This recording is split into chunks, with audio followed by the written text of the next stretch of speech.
Oi, pessoal, sejam todos muito bem-vindos e muito bem-vindas a mais um CEO, não é, Felipe? É isso mesmo, Igor. E aí, conta pra gente.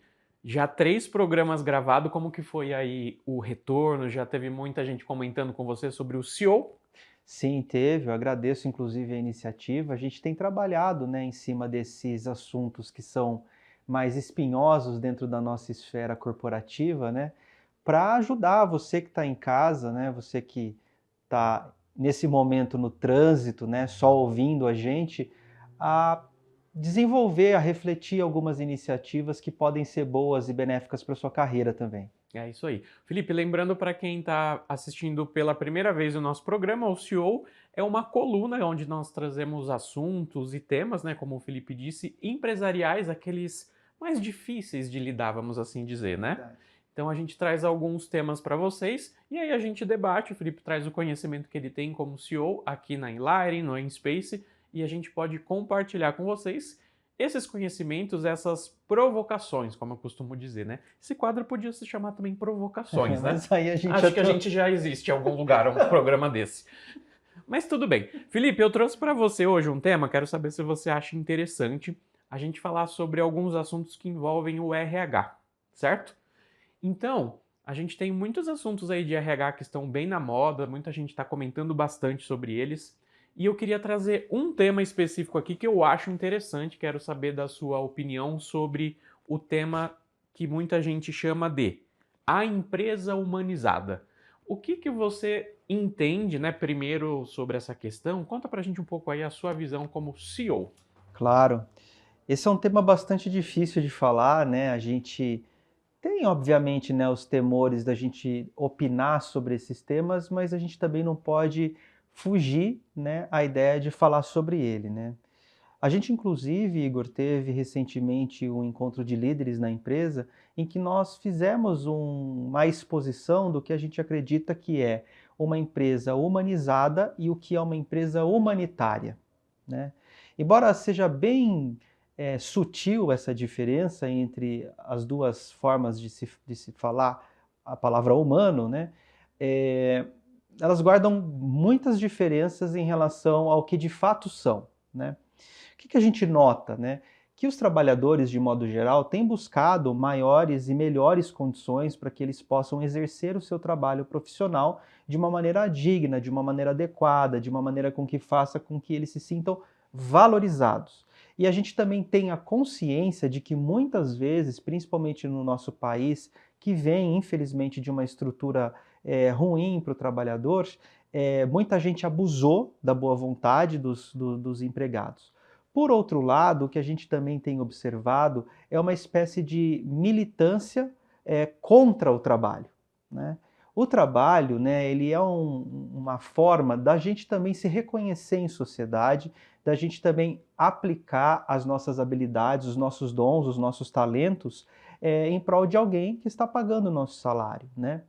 Então, quando a gente fala de empresa humanizada, o que a gente entende? Que é um lugar onde você tem, né, um respeito para você exercer a sua profissão, mas que isso não significa que não haverá regras. É um lugar onde você vai ter que trabalhar de acordo com o que a empresa está colocando como que hoje é dito de cultura, né? Que é como a cartilha que aquela empresa tem de regras que ela define e de situações que ela entende que funciona para aquele negócio, né?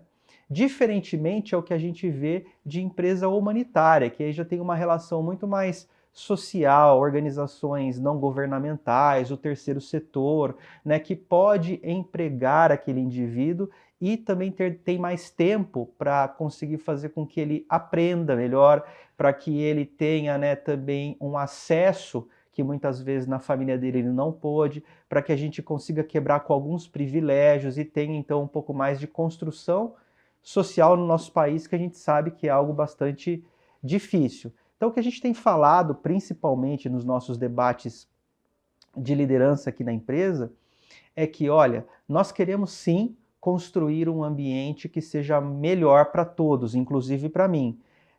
Nós vamos conseguir o ótimo? Provavelmente não conseguiremos ser ótimos. Mas se a gente conseguir ser regular, já é algo que a gente vai ver com bons olhos. Então, Em pouquíssimas palavras, o que eu diria é que empresa humanizada, no nosso ponto de vista, é aquela empresa que te dá condições de você exercer suas habilidades, né? Que coloca para você as regras do jogo bem claras e que você pode gostar ou não, e que também te convida a refletir, né? A sair de uma zona de conforto. Muitas empresas até oferecem pimbolim, ping-pong, fliperama, videogame, massagem nos pés, mas será que isso é o suficiente para a gente desenvolver o profissional? A gente acredita que não.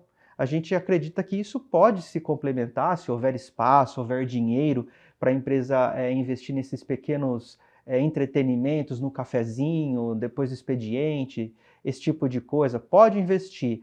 No entanto, a gente não pode esquecer que a gente está dentro de uma empresa para trabalhar. E esse trabalho tem que dar para uma pessoa o sentimento de se sentir desconfortável, não no sentido pejorativo da palavra, mas no sentido de desafiada, né? Estimulada. Olha, não estou fazendo bem, não estou performando bem hoje, amanhã performarei melhor. Esse é o nosso contexto. Então, oferecer dignidade do trabalho, no trabalho, oferecer respeito, oferecer as regras claras do jogo, porque eu acho que isso é fundamental para que o trabalhador se sinta respeitado também. Perfeito. O Felipe, existe uma, como você bem colocou, né? É uma sutileza muito grande, né, entre o humanitário e humanizado. De uma maneira geral, claro, existem, como você falou, as empresas humanitárias, mas de uma forma geral, as empresas, as corporações, elas serão humanizadas, né? Buscam este caminho. E aí eu te coloco uma outra provocação aqui.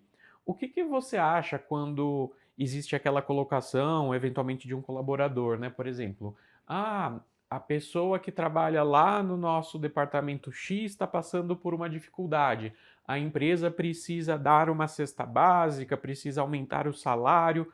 Isso, assim, pensando empresarialmente falando, não é um procedimento, né, um caminho mais adequado dentro de uma corporação, vamos assim dizer, né? Porque não somos humanitários. Pensando na lógica do negócio, a gente precisa prover essa pessoa de capacidade para que ela se desenvolva. Seria mais ou menos isso?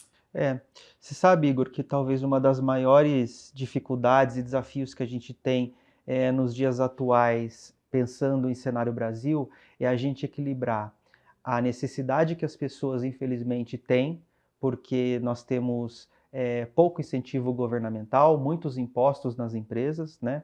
Falo isso como empresário, como uma pessoa que paga os impostos em dia, e também, por outro lado, quando a gente presta serviço ou a gente vende um produto, a nossa margem de lucro também é muito pequena. Então a gente é macetado de todos os lados, né? Esse é, vamos dizer assim, a glória, né? O glamour que muitos empresários têm vergonha e acabam não contando, mas essa é a realidade do empresário brasileiro. Trabalha-se muito, né? E não se lucra da forma como o empregado muitas vezes acredita que existe esse lucro. É tudo muito apertado e tudo muito justo. Agora, respondendo a sua pergunta de uma forma bastante direta, o que eu poderia te dizer é o seguinte: a gente tem que aprender no Brasil um pouco o conceito da palavra mérito. Porque quando alguém vem para a gente e pede, né, um aumento e ela diz para nós, olha, estou precisando porque eu estou com um problema na minha casa, né, o aluguel aumentou, etc., coisa desse tipo, a gente pode sentir o que nós chamamos de empatia. Então a gente sente empatia, sente a dor e a necessidade do outro e avalia dentro das nossas condições o que é possível de ser feito. Agora, isso não é mérito. E quando a gente não consegue fazer, o que acaba acontecendo é que as pessoas ficam chateadas, porque no Brasil se estimulou muito uma cultura de política. Então, eu agrado você para que você, em algum momento, se lembre de mim, tenha misericórdia da minha vida e vá lá e me dê um aumento. Só que quando você está executando um trabalho, o que a gente tem que pensar é: eu estou trabalhando por um determinado preço, né, que me foi oferecido no ato da contratação, e aí desse modo, então, eu tenho lá os meus compromissos. É óbvio que as coisas na nossa vida mudam, né? A gente casa, a gente tem filhos, às vezes o filho está doente, às vezes a gente precisa de um socorro aqui e acolá. Isso é normal comigo, com qualquer outra pessoa, empresário ou não, faz parte da vida isso. E aí o grande problema de muitas vezes a gente acatar esse tipo de situação que envolve é porque o funcionário do lado desse que está pedindo está desempenhando um bom trabalho, está aguardando o seu feedback, está aguardando, né, que alguém fale para ele se ele foi bem, se ele foi mal. E como que a gente fica numa situação dessa quando, através tão somente pela empatia, eu dou um aumento para um e o outro que está merecendo por mérito aquela coisa, a gente não consegue dar. Então, nós estabelecemos políticas de mérito, não é para massacrar o colaborador, não é para dar para ele o sentimento de que, olha, estou te dando esse salário, esse aumento aqui, é porque você mereceu somente. É porque a gente acredita que a única forma da gente, de fato, dignificar a relação profissional que existe do empregado com o empregador é através de atos de mérito. Então, o que a gente recomenda quando a gente conversa com os líderes, né? Tenham feedbacks assertivos, né? Descrevam isso numa planilha, num programa de computador, quais são os pontos que você quer que aquele colaborador desenvolva, para que dessa forma esse colaborador também tenha a clareza, a transparência, né, do porquê que a gente quer que ele se desenvolva. Às vezes para ele conseguir uma promoção, para ele conseguir um mérito, um aumento de salário, é óbvio que uma empresa vai exigir com que ele dê, né, passos maiores para que dessa maneira ele consiga atingir o resultado financeiro esperado. O que não pode acontecer, e que a gente tem trabalhado para que isso não ocorra aqui na nossa empresa, é que a gente dê um feedback baseado na nossa percepção, sem nenhum tipo de assertividade e simplesmente não indo com a cara do colaborador.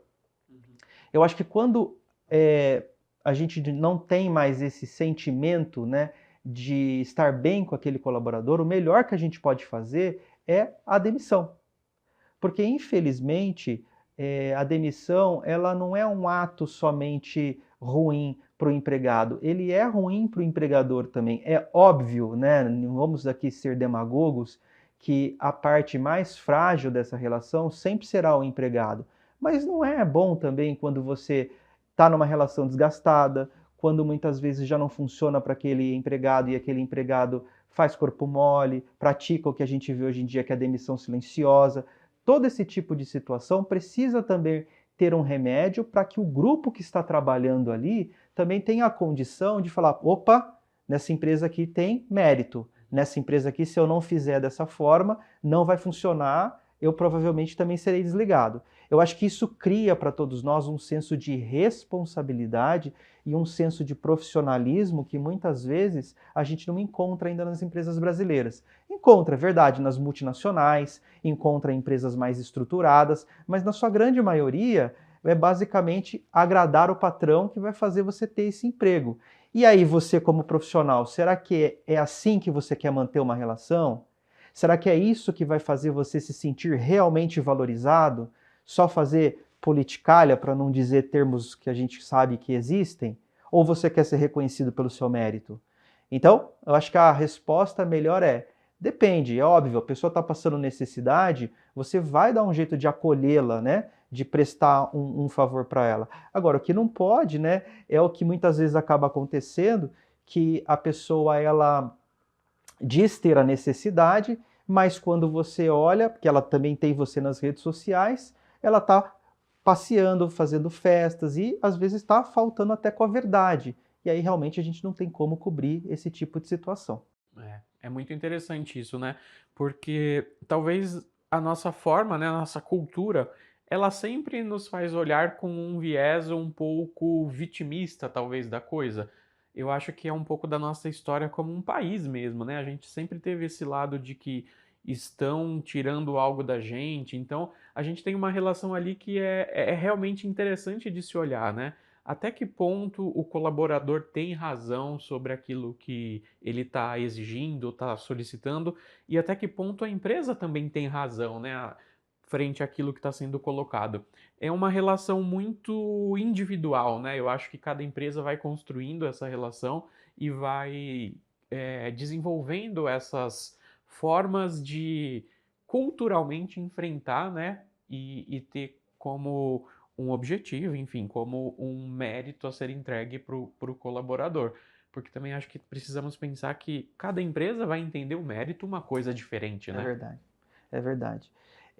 O que a gente tem trabalhado bastante, né? Eu pessoalmente tenho estudado muito sobre esse assunto, tenho tentado aplicar novos métodos de raciocínio, é a cultura da empresa. Eu acho que isso vai tão importante quando você está construindo a sua empresa, da mesma forma como a gente define missão, visão e valores. Então, para você que é empreendedor e está nos assistindo, não se esqueça de colocar isso na mesa, né? De tentar definir logo no começo com seus primeiros funcionários a cultura, né? O que você espera, né? O que você nutre de expectativas para que aquela empresa, né, tenha de gestão de comportamento, gestão de comunicação, gestão de entregas, né? Porque a gente define como um empresário o que nós queremos ou como nós queremos nos comunicar perante os nossos clientes, né, para o mundo. Só que dentro de casa, que é a famosa cozinha, a gente tem que saber se o feijão está bem cozido, se o arroz vai ser papa, porque eu gosto, se ele vai ser soltinho, se eu gosto de ovo com gema mole. Acho que isso é a cultura da empresa. E às vezes pode até parecer um pouco de balela, viu, Igor? Todo mundo fala sobre cultura, né? Em algum tempo eu também pensei assim, é cultura para lá, cultura para cá, mas hoje eu vejo a importância disso, né? A empresa cresce, pessoal, e a gente às vezes não tem como agradar a todos. A gente precisa criar um eixo, né? Então, criar esse eixo é um dos desafios maiores de um empresário, porque quando você tem 10 funcionários, tem um eixo.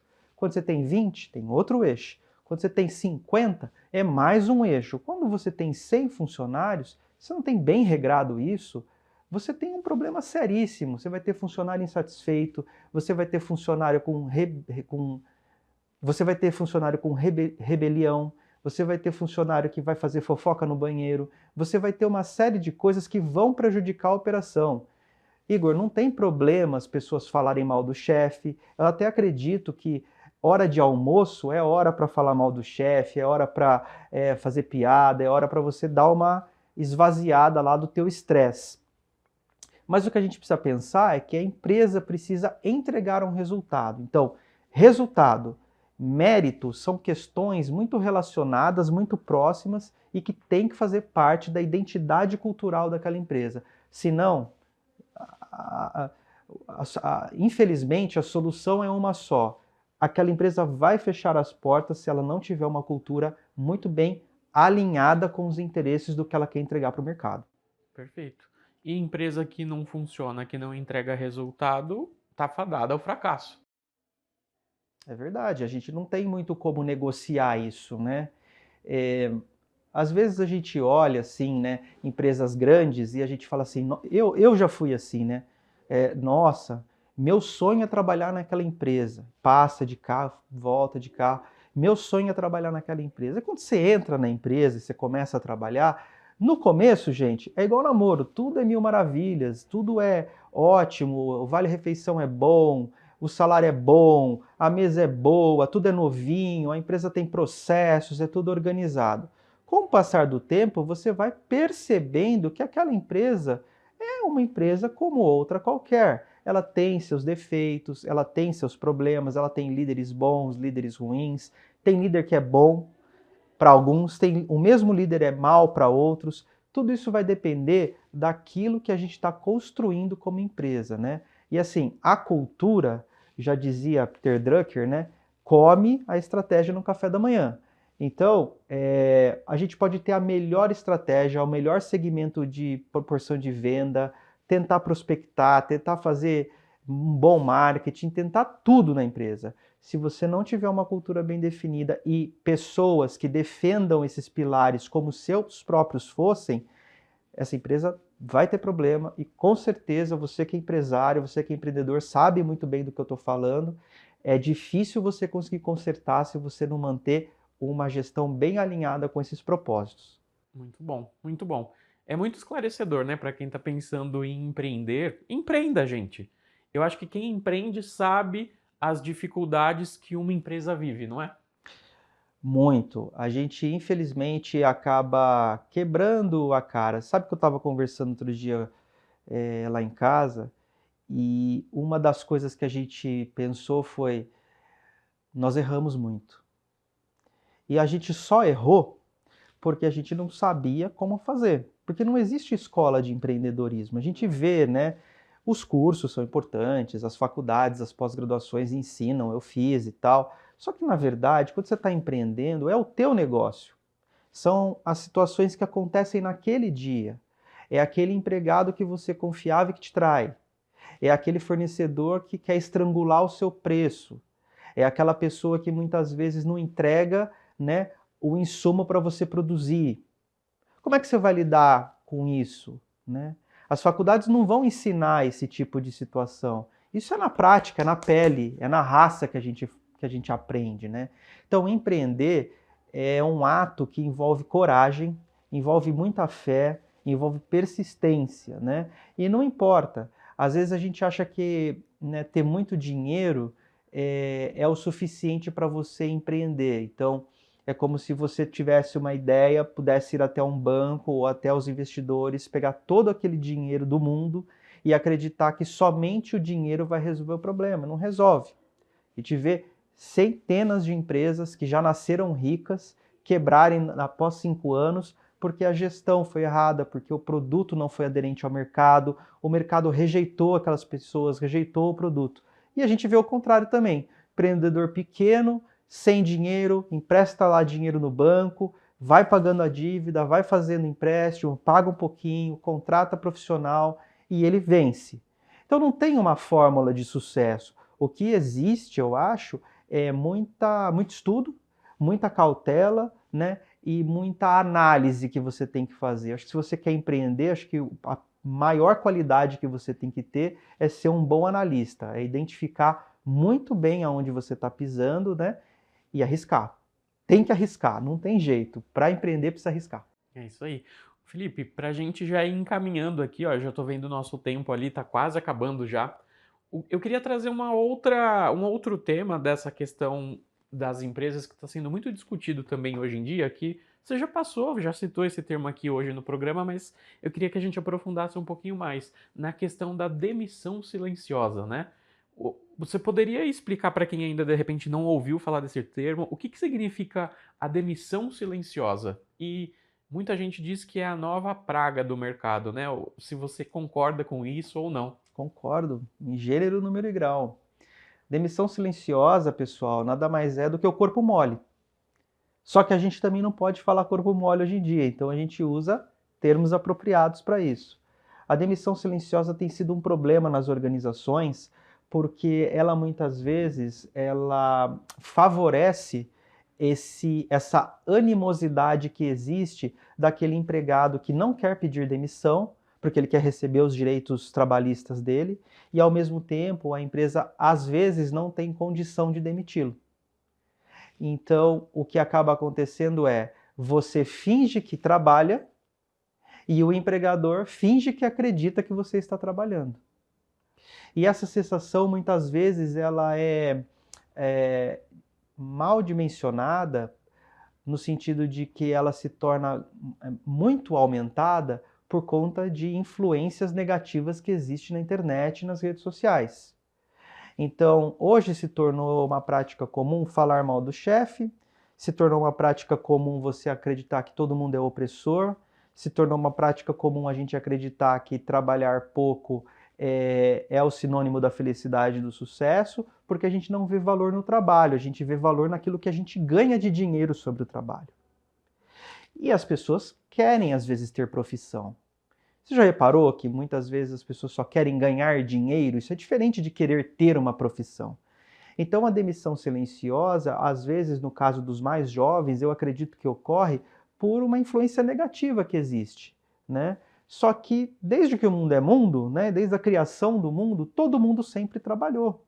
E a gente vai melhorando as condições de trabalho com o passar da sociedade que se torna cada vez mais civilizada.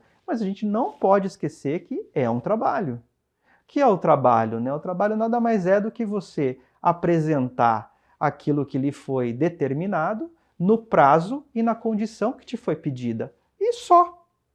Então a gente também tem que pensar que a realização nossa carreira, não pode ser manchada por um tipo de situação que muitas vezes envolve essa demissão silenciosa. Olha, Igor, se eu pudesse dar um conselho, né, para todos, eu diria que assim, se você tem algum problema com o seu empregador e você que está se sentindo mal, vá até ele, converse. Seja franco, né? Às vezes você não quer abrir mão do direito trabalhista, mas pratica a demissão silenciosa e depois espera que haja referência no mercado a teu respeito. Isso não vai acontecer. Olha, nenhum empresário ou gestor em sã consciência vai oferecer uma carta de referência ou uma carta de recomendação ou vai falar bem desse funcionário se a empresa que está interessada em contratar ele ligar. Não vai fazer isso. E o que eu percebo é que os jovens não estão muito preocupados com isso porque eles acreditam que tudo bem, que a outra empresa vai contratá-lo sem pedir referências. Sabe, Igor, eu, né, nesse tempo todo trabalhando como empresário, todas as vezes em que um empregado que deixou a empresa e foi trabalhar em empresas que eu nem conhecia, nem sabia que existiam, se interessaram por esse profissional, sem exceção, todas ligaram aqui na empresa. Então, não existe isso de você apagar do currículo, não existe isso de você acreditar que a outra empresa não vai buscar referência, porque o mercado está atento, né? Os recrutadores olham, analisam o currículo. Então, assim, não pratique demissão silenciosa. Antes tenha uma comunicação clara, assertiva. Chega no RH, chega no seu gestor, né? Comunica o seu desinteresse de dar continuidade àquilo e assuma a consequência, né? Existe também um risco para o trabalhador não se adaptar naquela empresa, não é verdade? Claro. Ele pode não gostar daquela empresa e tá tudo bem. O que não dá é para a gente ter esse sentimento de levar vantagem em cima de uma relação que já está deteriorada. É. Ô, Felipe, tem muita gente que acredita que essa questão da indicação, não, da solicitação da referência, né?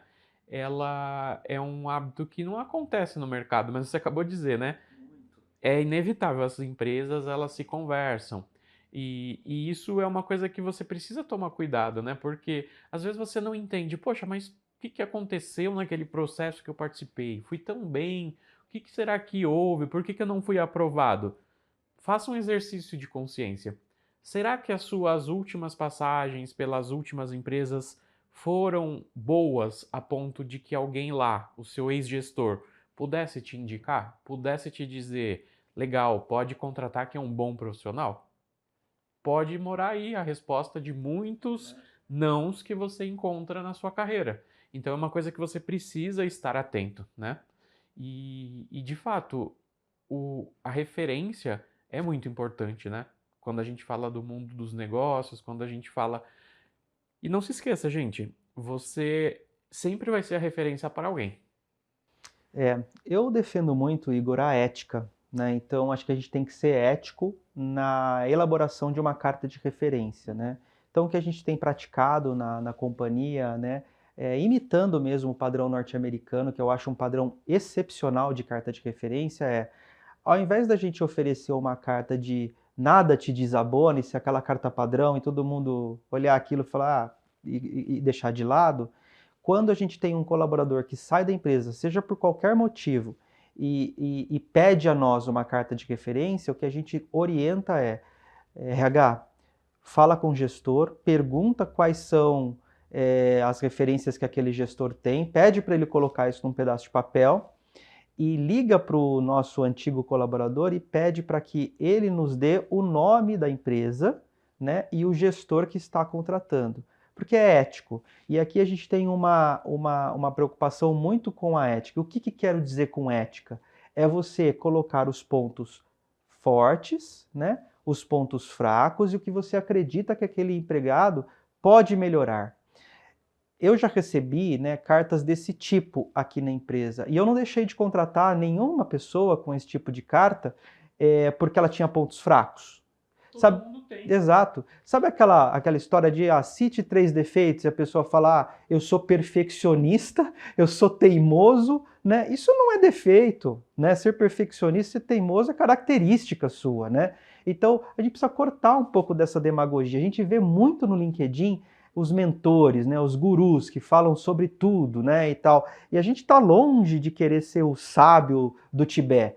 O que a gente vê é prática, é vida. Então, assim, são pessoas que estão vivas, podem ter tido atritos, né? Mas se você está trabalhando numa empresa que você sabe que o seu gestor é ético, ele pode até não gostar de você. Ele pode até achar que você não é uma pessoa que ele quer a amizade. Mas se ele for ético, com toda certeza ele vai colocar ele vai colocar no papel. Olha, fulano é bom nisso, nisso, nisso, naquilo. Aqui é um ponto fraco que você acredita que você possa fazer melhorar, né? Preste atenção nisso, nisso, nisso e desenvolva aí. Boa sorte, obrigado.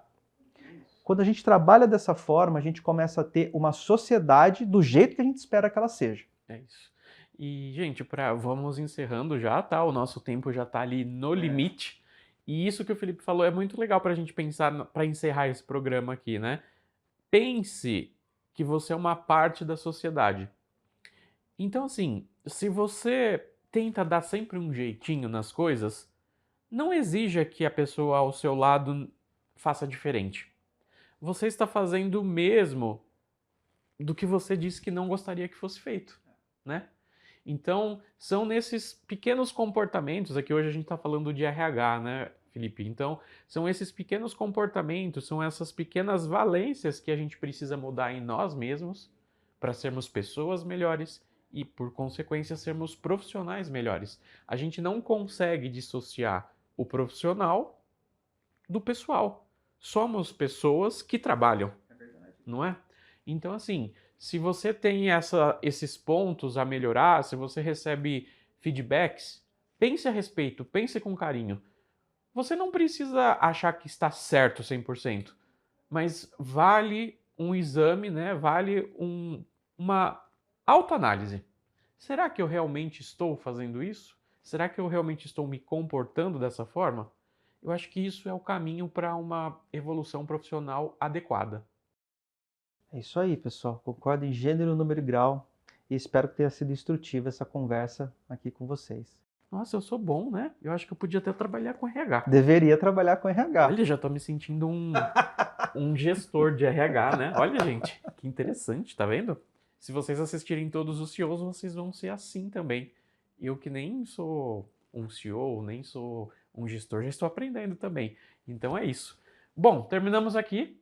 Em breve voltamos com... Você já sabe qual é o próximo assunto? Liderança. Que a gente vai falar no próximo programa? Vamos falar sobre liderança. Isso é legal. Isso é legal, espinhoso e difícil, mas a gente enfrenta. É isso. Então, gente, o Felipe já deu spoiler. No próximo programa falaremos sobre liderança. E claro, se você tiver pergunta, lembra sempre de deixar comentários, né? Deixar aqui temas que eventualmente vocês queiram saber também. E as redes sociais, vamos aproveitar e deixar aqui as redes sociais do Enspace Brasil. Você encontra em todas as plataformas. Perfeito. Tem até, se você quiser seguir o nosso canal, né? O nosso Spotify, o nosso podcast. Vocês conseguem, sei lá, está no ônibus, no trânsito, indo para o trabalho, vai ouvindo aqui e você já chega no trabalho ó, com várias ideias sobre a vida na corporação. Muito legal, gente. É isso? É isso. Então, muito obrigado. Até a próxima. Tchau. Tchau.